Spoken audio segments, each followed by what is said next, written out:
तो पहले सब दल को जिताए हैं तो आप पर भरोसा क्यों करें। कोई कह रहा है कि अरविंद केजरीवाल ठगा है तो अब आपको क्यों फिर से मौका दें। डॉक्टर साहब ने तो पूरा 77 से पूरा हिस्ट्री ही पढ़ के बताया।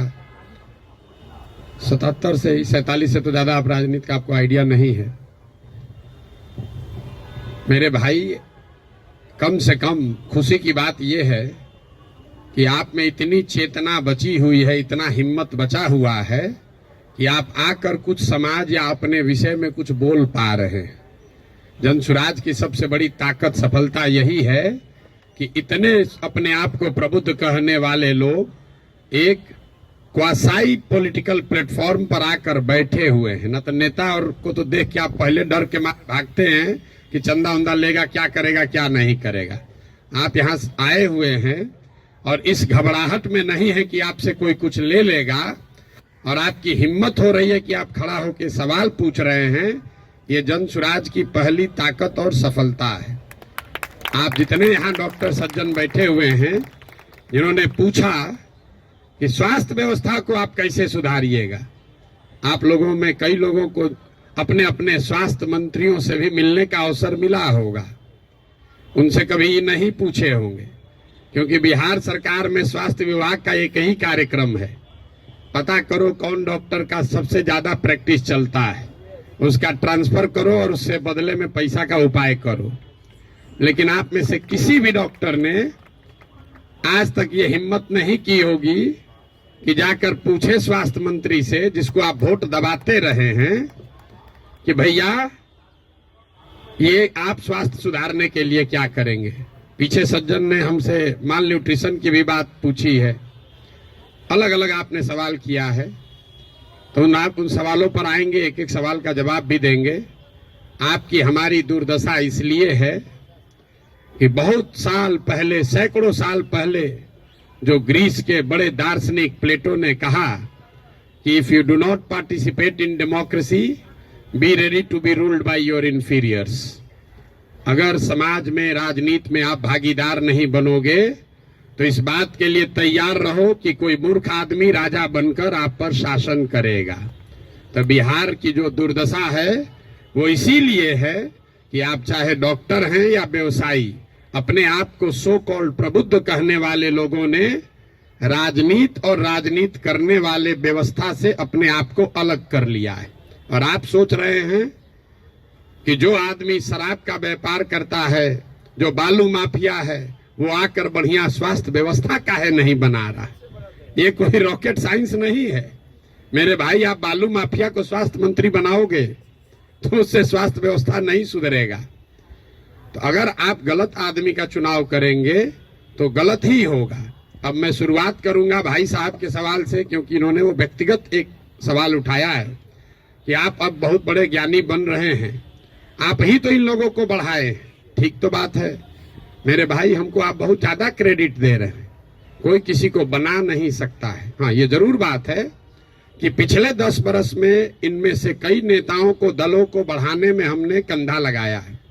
नीतीश कुमार को हमने नहीं बनाया है, लेकिन नीतीश कुमार का जब दुर्दिन हुआ था तो उनको जिताने में मदद की थी, तो वो उसका उतना दोष हमारा है। लेकिन आप यहाँ आज क्यों आए? आप प्रशांत किशोर को सुनने नहीं आए, आप किसी साधारण डॉक्टर के लड़के को सुनने नहीं आए हैं। आप यहाँ इसलिए भी नहीं आए हैं कि हम 2 बरस से पैदल चल रहे हैं। हम 20 बरस पैदल चलेंगे तो एक डॉक्टर अपना 1 मिनट समय नहीं छोड़ेगा। आप इसलिए आए हैं कि 10 बरस हमने वो काम किया है, समाज में लोगों को पता है कि ये आदमी अच्छा है, खराब है, इस आदमी को राजनीति का समझ है। अगर पैदल चल रहा है तो कुछ न कुछ सोचिए कि चल रहा होगा। ये अपने आप को बड़ा मत बनाइए, अपने आप को पेडेस्टल पर मत बैठाइए। हम जब पैदल चलते हैं, लोग दुकान में, दलान में बैठ के हंसता है, क्या ही चलने से कुछ होगा बिहार में। फिर भी हमारे पास आता है, इसलिए आता है कि उसको डर है कि ये प्रशांत किशोर चल रहा है। और वो डर इसलिए है कि 10 बरस हमने वो काम किया है जो आप कह रहे हैं। मैं इसका रेफरेंस क्यों दे रहा हूं? क्योंकि मैं किसी मुख्यमंत्री का लड़का नहीं हूं, मैं किसी प्रधानमंत्री का लड़का नहीं हूं, मैं एक साधारण डॉक्टर का लड़का हूं। और मेरा काम ही मेरा पहचान है। वो काम किए हैं, तब आज हमको सुनने आए हैं। हम आपको ज्ञान देंगे कि कैसे चुनाव होगा, आप सुनिएगा। अगर हमने 10 बरस वो काम नहीं किया होता, आप वो बात नहीं सुनते। लेकिन लालू यादव का लड़का, राजीव गांधी का लड़का अगर आकर आपको ज्ञान दे, तो चाहे जीवन में एक भी चुनाव न जीता हो, आप उसकी बात को खूब गौर से सुनिएगा, क्योंकि वो बड़े बाप का लड़का है। तो ये आप बात समझिए कि हमने उनको बनाया नहीं है, और अगर बनाया है तो उसको सुधारने का भी जिम्मा हम ही लेकर चल रहे हैं। आप कुछ नहीं कर रहे हैं। आप पहले भी कमेंट्री कर रहे थे, अभी भी कमेंट्री कर रहे हैं। किसी ने कहा आप पर भरोसा कैसे करें? आप पढ़े लिखे व्यक्ति हैं, अपने आप को प्रबुद्ध बताते हैं। आपसे ज्यादा तो गांव वाले जानते हैं जनसुराज के बारे में। 2 बरस से हम गांव गांव में घूमकर हमारे वोकल कॉर्ड में गांठ पड़ गया। ये बताते बताते कभी जीवन में हमने किसी से वोट नहीं मांगा। हम लोगों को यही बता रहे हैं कि हम पर भरोसा मत करो, किसी दल पर भरोसा मत करो, अपने बच्चों के लिए जगो, वोट अपने बच्चों के लिए दो। गांव वाले को बता रहे हैं, उसको समझ में आ रहा है, लेकिन यहाँ के आदमी को समझ में नहीं आएगा। और आप उससे बेहतर नहीं हैं। ये पढ़े लिखे लोगों को भ्रम है कि हम लोग बड़ा अच्छा है। बिहार का दुर्दशा इसलिए है कि यहाँ का लोग पढ़ा लिखा नहीं है। तो 2-3 ये जो राजनीति का भ्रम है, वो आपको दूर कर देते हैं। बहुत लोगों को लगता है कि जो पढ़ा लिखा नहीं है इसलिए बिहार का दुर्दशा है। इस भ्रम को बिल्कुल दिमाग से हटा दीजिए। जितनी गलती पढ़े लिखे लोग कर रहे हैं, उससे कम गलती अनपढ़ लोग कर रहे हैं। जितनी अगर जाति की बात ले लीजिए, हिंदू मुसलमान की बात ले लीजिए, भ्रष्टाचार की बात ले लीजिए, तो पटना में जितने लोगों को आप जिता रहे हैं, पीछे के लोग तो फिर भी उलट पलट रहे हैं। पटना का विधायक पिछले 20-20 बरस से चुनाव नहीं हारे हैं लोग। और पटना की क्या दुर्दशा है आप लोगों को पता है। तो पढ़ा लिखा वोटर कहीं इस बात का प्रमाण नहीं है। जब देश आजाद हुआ तो इस देश में कुल 18% लोग साक्षर थे, 82% लोग निरक्षर थे। 82% इलिटरेट समाज ने गांधी को अपना नेता बनाया, अंबेडकर को, नेहरू को, पटेल को, बोस को चुना। आज पेपर पे बिहार में 77% लोग पढ़े लिखे हैं, और आपने पिछले 30 बरस में किसको नेता बनाया है, ये आपको हमको बेहतर पता है। इस बात का प्रमाण नहीं है कि पढ़ाई लिखाई से आप अच्छा वोटर बन जाएंगे। मनमोहन सिंह जी देश में जीवन में सिर्फ एक ही बार चुनाव लड़े, दक्षिण दिल्ली से चुनाव लड़े, और बीजेपी के एक साधारण कार्यकर्ता से चुनाव हार गए। बीजेपी के एक साधारण कार्यकर्ता ने मनमोहन सिंह जैसे बड़े इकोनॉमिस्ट को चुनाव हरा दिया। और वो चुनाव झंझारपुर से नहीं लड़े, वो चुनाव मधुबनी से नहीं लड़े, बिहार से नहीं लड़े कि जाति पर सब वोट पड़ता है। दक्षिण दिल्ली के उस लोकसभा से लड़े जहां पर सबसे ज्यादा पढ़े लिखे, सबसे ज्यादा हाई पर कैपिटा इनकम वाले लोग वोटर हैं। उन्होंने मनमोहन सिंह जैसे बड़े इकोनॉमिस्ट को छोड़कर एक साधारण कार्यकर्ता को चुना। इसका कोई प्रमाण नहीं है। हम लोग घर में कहते हैं कि हमारी दादी पढ़ी लिखी नहीं थी लेकिन बड़ा समझदार थी। लड़का पढ़ लिख गया है लेकिन बड़ा लंपट है। आप पढ़े लिखे होकर भी बहुत बड़े बेवकूफ हो सकते हैं, और नहीं पढ़ा लिखा व्यक्ति भी बहुत समझदार हो सकता है। इसका मतलब ये नहीं है कि पढ़ाई की महत्ता नहीं है। पढ़ाई सिर्फ आपको इतना ही करता है कि आप इंफॉर्मेशन को प्रोसेस करने की आपकी क्षमता बढ़ जाती है, उसको आर्टिकुलेट करके प्रेजेंट करने की आपकी क्षमता बढ़ जाती है। आपकी प्रोसेस, आप उससे बहुत वाइज हो जाएंगे, ऐसी बात नहीं है।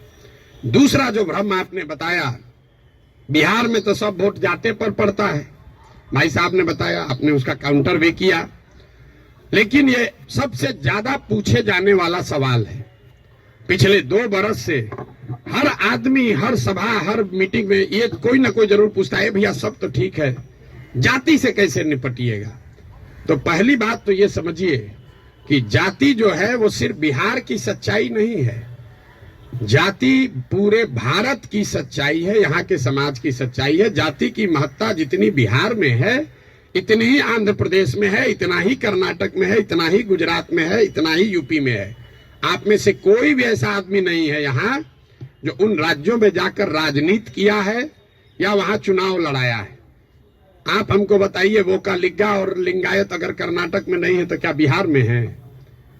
पटेल और क्षत्रिय अगर गुजरात में नहीं है तो क्या बिहार में है? कहाँ जाति नहीं है? जाति हर जगह है। और ये आपको हमको हमारे दिमाग में ये बैठा दिया गया है कि बिहार में सब चीज जाति पर ही होता है। इस चीज को एग्जामिन कीजिए कि क्या बिहार में सब लोग वोट जाति पर देते हैं? तथ्य पर जाइए, दैनिक जागरण पर लेख पढ़कर दिमाग मत बनाइए। हम आपको 4 उदाहरण अभी देंगे।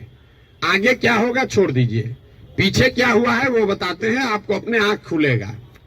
1984 में बिहार में कांग्रेस को बहुत बड़ी सफलता मिली थी।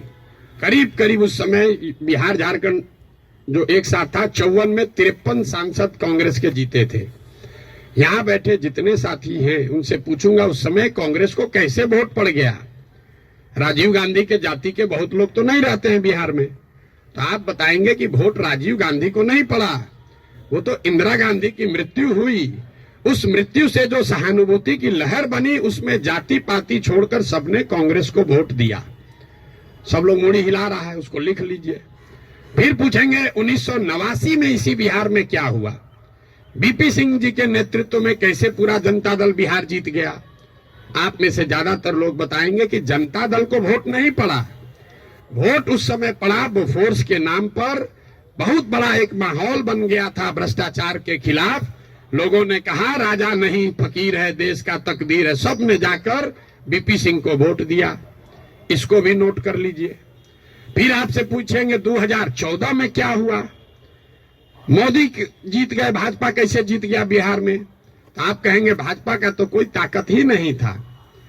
वोट भाजपा को नहीं पड़ा, मोदी को पड़ा। मोदी के नाम पर ऐसी लहर बन गई कि समाज के हर वर्ग ने जाकर मोदी को वोट दिया।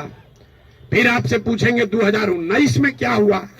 तो लोग बताएंगे यहां राजनीति तो सब बात करता है कि भैया एकदम कांटे का मुकाबला था। ये जो पुलवामा हुआ ना, उसके बाद समझिए कि हर जात का आदमी जाकर मोदी को ही वोट दे दिया। इन चारों चुनावों को आप कागज में लिख लीजिए। 84 एक घटना है, किसी बड़े नेता की मृत्यु और उससे उपजी हुई सहानुभूति की लहर। 89 एक विषय है, भ्रष्टाचार, बोफोर्स और उससे बनी हुई लहर। 2014 में एक व्यक्ति है मोदी, जिसके प्रभाव की लहर। और 2019 पुलवामा राष्ट्रवाद की लहर। ये आपको क्या बताता है? अगर कोई व्यक्ति, अगर कोई विषय, अगर कोई घटना, अगर कोई विचारधारा समाज के इमेजिनेशन को कैप्चर कर ले, तो समाज में ये ताकत है कि वो जातियों से ऊपर उठकर वोट करता रहा है। आगे करेगा कि नहीं छोड़ दीजिए, करता रहा है। फिर भी आपको लग रहा है कि ना भैया यहाँ तो जातीय पर होता है, आप क्या एग्जाम्पल दे रहे हैं? तो हम आपको बता रहे हैं आपको क्यों लगता है। हमने कई चुनावों का उदाहरण आपको नहीं दिया, 4 ही का दिए। उन चुनाव में क्या हुआ? जब लड़ने वाला व्यक्ति या चुनाव, उसमें कोई ऐसी बड़ी घटना ना हो, कोई नया विकल्प ना हो, कोई चेहरा ना हो, कोई विषय ना हो, दोनों लड़ने वाले एक ही जैसे दिख रहे हैं, तो समाज भी कहता है भैया दोनों तो एक जैसा है, चलो अपने जाते को दे देते हैं। तो ज्यादातर समय जो चुनाव हुआ है पिछले 30-40 वर्षों में, वो कोई डिफरेंशिएटर नहीं रहा है। तो जिसको मीडिया कहता है लहर वाला चुनाव नहीं है। अब आप कहिएगा तो लोकसभा का चुनाव का एग्जाम्पल दिए हैं, विधानसभा में ऐसा नहीं होगा। विधानसभा का एग्जाम्पल देख लीजिए। 2010 में नीतीश कुमार और भाजपा इसी बिहार में 206 विधानसभा जीतकर सरकार बनाए। उस समय नीतीश और भाजपा के गठबंधन में मोदी जी नहीं थे। मोदी जी का नाम इतना बड़ा नहीं था, अमित शाह नहीं थे, भाजपा की इतनी ताकत नहीं थी। उनके सामने उनका मुकाबला था लालू जी के गठबंधन से, जिसमें लालू जी थे, कांग्रेस थी और रामविलास पासवान जी थे। लालू जी की ताकत आज के तेजस्वी यादव से तो निश्चित तौर पर ज्यादा थी 2009 में। रामविलास जी की ताकत उनके लड़के से ज्यादा थी, और कांग्रेस भी उस समय 2009 में देश में सत्ता में थी। इसके बावजूद 2010 के चुनाव में एनडीए को, नीतीश और भाजपा को 206 सीट आया। वही गठबंधन जब वो 2020 में लड़े तो इस बार भाजपा के साथ मोदी भी हैं, अमित शाह भी हैं, देश में भाजपा की ताकत बढ़ी भी है। दूसरे साइड एनडीए में अब लालू जी के जगह तेजस्वी जी आ गए थे। रामविलास जी का दल तो उस गठबंधन में था ही नहीं और कांग्रेस की भी ताकत कमी हुई, लेकिन एनडीए गठबंधन को 125 सीट भी मिलने में दम निकल गया। क्यों? क्या एनडीए को वोट देने वाले सारे जाति के लोग बिहार छोड़कर चले गए? नहीं, ऐसा इसलिए हुआ कि 2005 से लेकर 2009 की जो पहली सरकार नीतीश की चली थी, समाज का हर वर्ग ये समझता था कि नहीं, इसमें कुछ न कुछ काम हुआ है। तो जातीय समीकरण भी था और काम भी था, तो 206 सीट आया। लेकिन उसी बिहार में जब नीतीश का काम खराब हुआ तो उसी एनडीए गठबंधन को 125 सीट आया। आपको लोकसभा का उदाहरण दिया, विधानसभा का उदाहरण दिया, अब आपको मुखिया का उदाहरण दे देते। पिछले बार मुखिया के चुनाव में बिहार में 80% मुखिया चुनाव हार गया है, 80%, और वार्ड सदस्य करीब करीब 95%। सब लोग अपने जाति से जीत कर आए थे। कैसे हार गए चुनाव? ये भ्रम मत पालिए कि जाति से ही सब होता है। अगर सिर्फ जाति से, फिर कहेगा भैया कैसे आप हो सकता है? बिहार में नीतीश कुमार के जाति के कितने लोग रहते हैं? 2-2.5% रहते होंगे। लालू जी के जाति के कितने लोग रहते हैं? 15% लोग रहते हैं। आप पूरे भारतवर्ष में जो कहीं भी जहां भी मुख्यमंत्री है, आंख बंद करके जाके देख लीजिएगा, कोई भी ऐसा आदमी किसी राज्य में मुख्यमंत्री नहीं है जो वहां के जाति की, जिसके जाति की संख्या सबसे ज्यादा है। ये उल्टा चलता है। ये आपको हमको लगता है कि जिसका जाति संख्या ज्यादा रहेगा मुख्यमंत्री बन जाएगा। जिसकी जाति की संख्या सबसे ज्यादा हो, उस जाति के आदमी को वो राज्य जीतना करीब करीब इम्पॉसिबल है, नहीं जीत सकता है। क्योंकि उस जाति से दूसरे समाज के लोग डरते हैं। वो सोचता है ये आएगा तो सब कब्जा कर लेगा, तो उसके खिलाफ कंसोलिडेशन भी होता है। आप यही नहीं, बंगाल देख लीजिए, यूपी देख लीजिए, तेलंगाना देख लीजिए, आंध्र देख लीजिए। आंध्र प्रदेश में भी नायडू जीत कर आए, कंबक कम्युनिटी के हैं, उसकी जाति की संख्या 6% है। बगल में योगी जी हैं, राजपूतों की संख्या 4% है। उसके बगल में मध्य प्रदेश में यादव जी हैं, उनकी संख्या 5% से कम है। राजस्थान देख लीजिए, आप कहिए वो तो भाजपा का है, जितना रीजनल पार्टी है सबका उठाकर देख लीजिए, कहीं पर भी जिस जाति की संख्या सबसे ज्यादा है उसका नेता मुख्यमंत्री नहीं है। अब फिर यहाँ गलथेथाई का आदत है, कहेगा ना नीतीश तो पिछड़ा का नेता है। तो भाई अगर कोई नीतीश जी पिछड़ा का समीकरण गोलबंदी कर सकते हैं तो आप भी कर सकते हैं। आपको कौन रोका है? किसने रोका है कि कुशवाहा का जाति का कोई नहीं कर सकता है, या कोई ब्राह्मण नहीं कर सकता है, कोई राजपूत नहीं कर सकता है? भाई अगर कुर्मी समाज का आदमी कर सकता है तो कोई मुसहर भी कर सकता है, कोई कुशवाहा भी कर सकता है, कोई राजपूत भी कर सकता है। आप में वो क्षमता होनी चाहिए, वो प्रयास करने की का मादा होना चाहिए।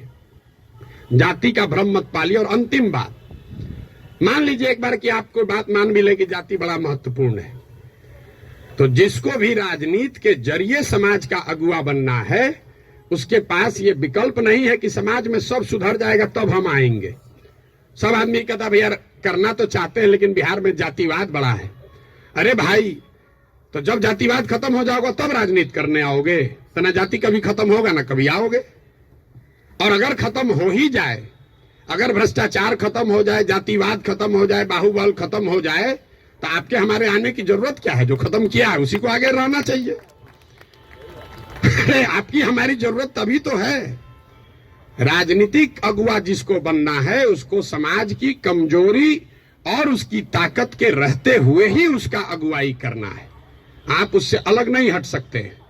किसी ने भ्रष्टाचार की बात कही, भ्रष्टाचार पर आपका क्या प्रोग्राम है? कोई प्रोग्राम नहीं। भ्रष्टाचार तब सुधरेगा जब आप और हम भ्रष्टाचार कम करेंगे। हम हर गांव में कहते हैं कि जिस गांव में हम 5000 गांव में पैदल गए, गांव में सबसे पहले हल्ला कौन करता है कि बड़ा भ्रष्टाचार है, मुखिया चोरी कर रहा है, नाली गली नहीं बना रहा है, राशन कार्ड में पैसा ले रहा है, इंदिरा आवास में 20,000 लग रहा है, दाखिल खारिज में 10-15 हजार रुपया लग रहा है। वही आदमी करता है जो 2 बरिस पहले मुखिया के चुनाव में 500 रुपया लेकर वोट दिया है। सबसे पहले जो डॉक्टर साहब 50,000 रुपया देके खुद ट्रांसफर कराए हैं, बुरा नहीं मानिएगा, हमारे बाबूजी भी प्रैक्टिशनर थे, कि हमारा प्रैक्टिस ना गड़बड़ाए, हेल्थ मंत्री हमसे पैसा लेके हमको पोस्टिंग कर दे, अब बाकी सबके